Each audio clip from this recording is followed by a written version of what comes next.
Chronological Bible in 365 episodes, episode 305, containing portions of Matthew, Mark, Luke, and John. Continuing in John 18. When Jesus had spoken these words, he went out with his disciples over the brook Kidron, where there was a garden, which he and his disciples entered. And Judas, who betrayed him, also knew the place, for Jesus often met there with his disciples. Then Judas, having received a detachment of troops and officers from the chief priests and Pharisees, came there with lanterns, torches, and weapons. Jesus, therefore, knowing all things that would come upon him, went forward and said to them, "Whom are you seeking?" They answered him, "Jesus of Nazareth." Jesus said to them, "I am he." And Judas, who betrayed him, also stood with them. Now when he said to them, "I am he," they drew back and fell to the ground. Then he asked them again, "Whom are you seeking?" And they said, "Jesus of Nazareth." Jesus answered, "I have told you that I am he. Therefore, if you seek me, let these go their way." That the saying might be fulfilled which he spoke, "Of those whom you gave me, I have lost none." Then Simon Peter, having a sword, drew it, and struck the high priest's servant, and cut off his right ear. The servant's name was Malchus. So Jesus said to Peter, "Put your sword into the sheath. Shall I not drink the cup which my Father has given me?" Then the detachment of troops and the captain and the officers of the Jews arrested Jesus and bound him. And they led him away to Annas first, for he was the father-in-law of Caiaphas, who was high priest that year. Now it was Caiaphas who advised the Jews that it was expedient that one man should die for the people. And Simon Peter followed Jesus, and so did another disciple. Now that disciple was known to the high priest, and went with Jesus into the courtyard of the high priest. But Peter stood at the door outside. Then the other disciple, who known to the high priest, went out and spoke to her who had kept the door, and brought Peter in. Then the servant girl who kept the door said to Peter, "You are not also one of this man's disciples, are you?"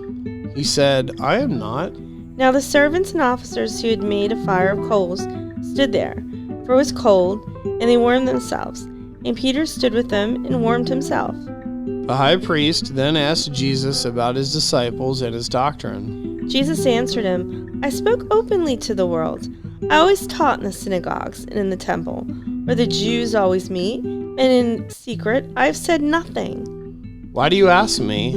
Ask those who have heard me what I said to them. Indeed, they know what I said." And when he had said these things, one of the officers who stood up by struck Jesus with the palm of his hand, saying, "Do you answer the high priest like that?"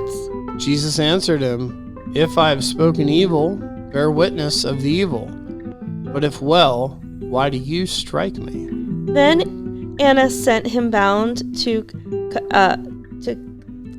Caiaphas, the high priest. Matthew 26. Then Jesus came with them to a place called Gethsemane, and said to the disciples, "Sit here while I go and pray over there." And he took with him Peter and the two sons of Zebedee, and he began to be sorrowful and deeply distressed. Then he said to them, "My soul is exceedingly sorrowful, even to death. Stay here and watch with me." He went a little farther and fell on his face and prayed, saying, "O my Father, if it is possible, let this cup pass from me. Nevertheless, not as I will, but as you will."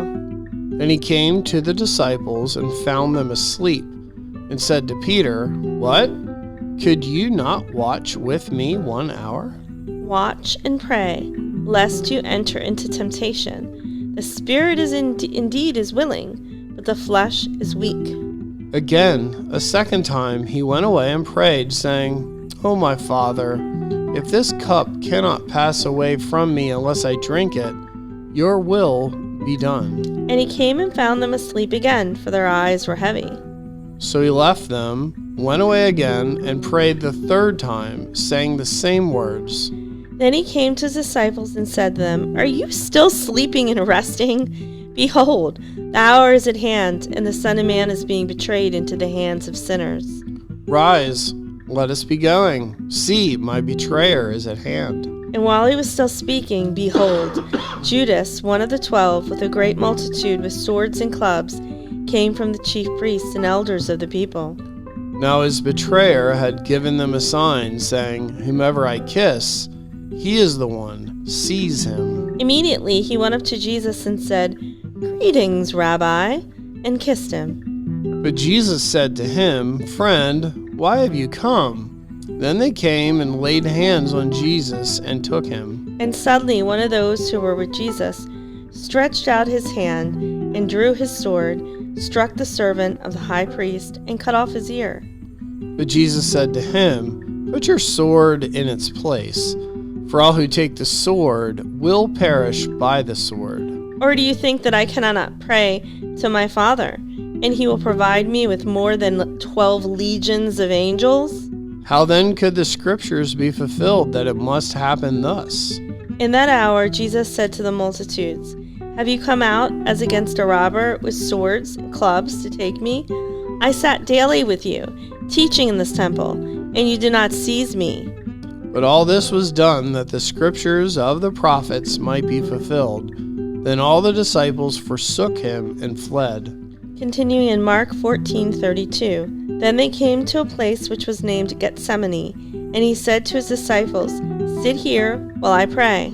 And he took Peter, James, and John with him, and he began to be troubled and deeply distressed. Then he said to them, "My soul is exceedingly sorrowful, even to death. Stay here and watch." He went a little farther and fell on the ground and prayed that if it were possible, the hour might pass from him. And he said, "Abba, Father, all things are possible for you. Take this cup away from me. Nevertheless, not what I will, but what you will." Then he came and found them sleeping and said to Peter, "Simon, are you sleeping? Could you not watch 1 hour? Watch and pray, lest you enter into temptation. The spirit indeed is willing, but the flesh is weak." Again he went away and prayed and spoke the same words. And when he returned, he found them asleep again, for their eyes were heavy, and they did not know what to answer him. Then he came the third time and said to them, "Are you still sleeping and resting? It is enough. The hour has come. Behold, the Son of Man is being betrayed into the hands of sinners. Rise, let us be going. See, my betrayer is at hand." And immediately, while he was still speaking, Judas, one of the 12, with a great multitude with swords and clubs, came from the chief priests and the scribes and the elders. Now his betrayer had given them a single signal, saying, "Whoever I kiss, he is the one. Seize him and lead him away safely." As soon as he had come, immediately he went up to him and said to him, "Rabbi, Rabbi," and kissed him. Then they laid their hands on him and took him. And one of those who stood by drew his sword and struck the servant of the high priest and cut off his ear. Then Jesus answered and said to them, "Have you come out as against a robber with swords and clubs to take me?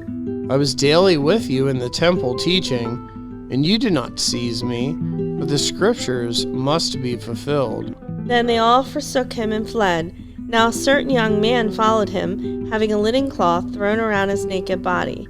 And the young man laid hold of him. And he left the linen cloth and fled from them naked.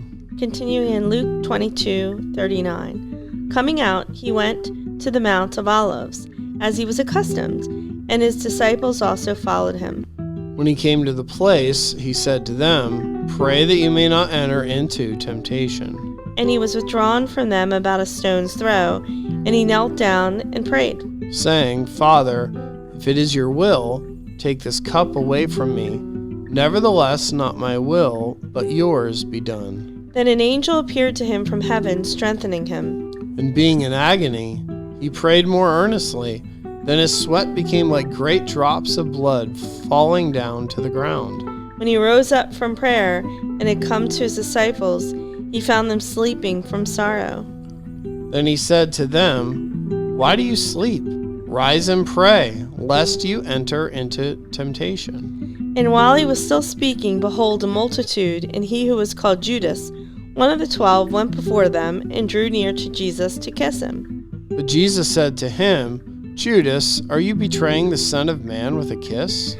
When those around him saw that he was going to happen, they said to him, Lord, shall we strike with the sword? And one of them struck the servant of the high priest and cut off his right ear. But Jesus answered and said, Permit even this. And he touched his ear and healed him. Then Jesus said to the chief priests, captains of the temple, and the elders who had come to him, Have you come out as against a robber with swords and clubs? When I was with you daily in the temple, you did not try to seize me, but this is your hour and the power of darkness. You're listening to One Gospel with Heath and Holly.